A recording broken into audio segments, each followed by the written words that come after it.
land and rose up 110 stories to the sky. Now, many people think of the World Trade Center as just those two twin towers, but actually it was a 7-building complex sitting on 16 acres of land. 50,000 people worked in the towers alone. And every day, 200,000 people would come and go from the World Trade Center complex, like the size of a small city. The World Trade Center complex also wasn't just the financial hub of the city, it was also a huge tourist attraction. There was one of the largest malls in New York State that ran underneath, and every year millions of people, and I know some of you are doing that today, would go up to the top to take in the extraordinary views of the city. Number 3 collapsed under the weight of the 2 towers next to it. Number 7 collapsed at 5:28 in the afternoon. The other 3 were so badly damaged that they couldn't be repaired. It was a loss of over 12 million square feet of office space. There are a lot of challenges along the way of getting this area redeveloped. That was really best exemplified by the fact that 3 years following the recovery after the pile, this was an open crater in the ground, a little open wound on the face of New York, and it was very upsetting for New Yorkers to walk by it every day on the way to work or on the way home.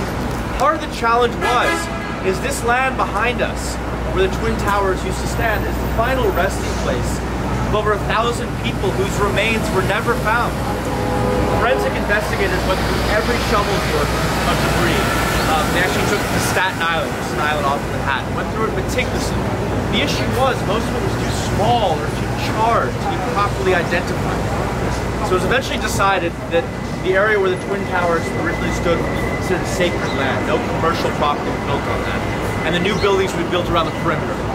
So we currently have 4 new office buildings, with a 5th to come at some point. I'll tell you about that in a second. The first to be built was this 52-story glass skyscraper here. That's building number 7, and it's opened in 2006. Part of the reason that could be erected so quickly is, like I said, building number 7 collapsed at 5:28 in the afternoon of 9/11. By that point, this area had been evacuated, so there were no deaths associated with the collapse of number 7, so it wasn't considered sacred ground. The next to be built on this far side glass skyscraper, 72 stories tall, that's building number 4, which opened in 2013. And right next to it is building number 3, which just opened now in June 2018. It's 80 stories tall. But the real crown jewel of this whole area is One World Trade Center. It's still foggy. It's a great view when it's not foggy, but I always say, if you crank your necks, individual streams of water make up the waterfall. And I'll give you 10 minutes to sort of take it all in. But when you get closer to each pool, you'll notice there's a second pool in the middle of each pool. And wherever you stand around the pool, you can't see to the bottom of that second pool. And that's meant to represent all those lives that were lost that will never be replaced. There's so many details that went into this memorial, which is so moving to share because it just makes it that much more meaningful. No detail was spared. The perimeter along each pool has the bronze panel, you see, and on those bronze panels are the names of all the people that died that day. Most people that come down here probably think the names are kind of randomly scattered or is it alphabetical. It's not. The developers took about a year, reaching out to family members and doing research to organize the names by something they called meaningful adjacencies. And what that means is wherever they could find a connection, they did. So if family members died on 9/11, their names were placed together. If there were co-workers that were good friends or sat next to each other, their names were put together. If there were people who were side by side on one of the airplanes, sitting next to each other, their names would be placed together. It could be that people's remains were found side by side, so it's thought they spent their final moments together. Their names were put together. This is all meticulously detailed and thought out. There's little tubes that run underneath the bronze paneling. In the summertime, cold water is shot through those tubes, so the bronze panels never get hot to the touch. So you always have a tactile relationship with those names. Similarly, in the wintertime, hot water is shot through those tubes. So if there any snow, ice, it melts away. The names are always visible. And at night, there's little lights that light up those names from underneath. Every little detail has been thought out. I want to give you guys 10 minutes to kind of take this in. You'll notice that when you get closer to the pool, the sound of the waterfall takes over. And that's all part of the design. Allow you to have a sort of reflective moment about this event. So,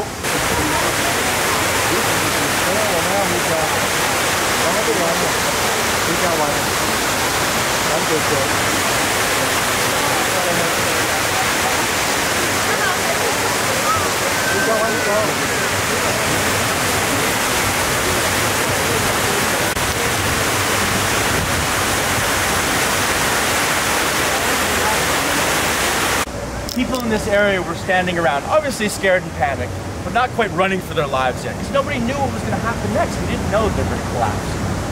When suddenly the South Tower collapsed, people went running for their lives. Some people went that way, some people went that way, some people went that way, and some people went that way. And they were quickly reminded that Manhattan is an island. You go about 200 yards that way and you hit the water, the Hudson River. Within minutes, you have thousands of people hitting that fence. People were jumping in the water, which is incredibly dangerous. There's strong currents in there and also lots of boats.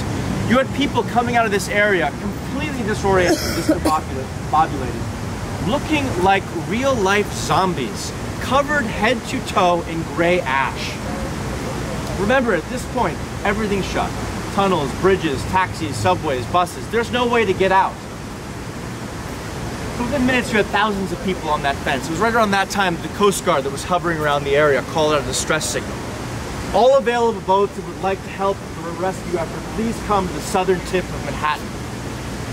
Within 15 to 20 minutes, you had hundreds of boats show up on the horizon, all making their way to the southern tip of Manhattan, like out of a movie. You had ferries, you had fishing boats, you had party boats, you had private little boats. You had people that had no experience with rescue or first responder efforts. They came to help. It wasn't about how many people you could fit on the boat, it was how many people could just get on there. You had CEOs sitting next to janitors. The captains of each of the ship would spray paint on the deck of the boat where they were going in Brooklyn and drop people off. They went back and forth, hundreds of boats all day long. It was the largest sea evacuation in the history of our world. The one before that, Dunkirk, 339,000 French and British soldiers rescued over the course of 9 days. 9/11, 500,000 people in less than 9 hours. There's an amazing documentary on YouTube that I always recommend people watch. It's about 15 minutes long, narrated by Tom Hanks, all about this. And there's some wonderful first-hand interviews of captains on that day, and you get some real New York characters, you know? Guys that were just having like a coffee and a donut in Brooklyn, and they got the news, and they just said, I gotta go help.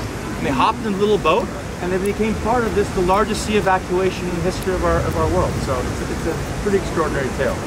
Perhaps this firehouse was completely destroyed. It's since been rebuilt, and it's an operational firehouse again. And it's joined by Firefighters Memorial. If you see the side panel of that firehouse, that bronze plaque there, that's a memorial specifically for the firefighters. They're also memorialized here in the pool, but this one's just for them. And not just the 6 that died here, but all 343 that died. The fire department was the hardest hit. You have engravings, depictions of the many heroic efforts that firefighters undertook that day, as well as the names of all 343 that died engraved in the bottom.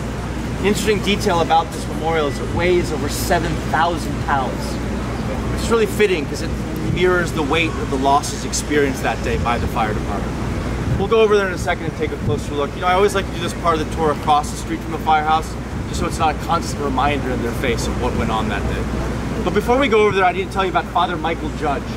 Father Michael Judge was a chaplain of the fire department of New York. Extraordinary man. He grew up during the Great Depression here, the son of Irish Catholic immigrants. At the age of 14, he took a vow of poverty.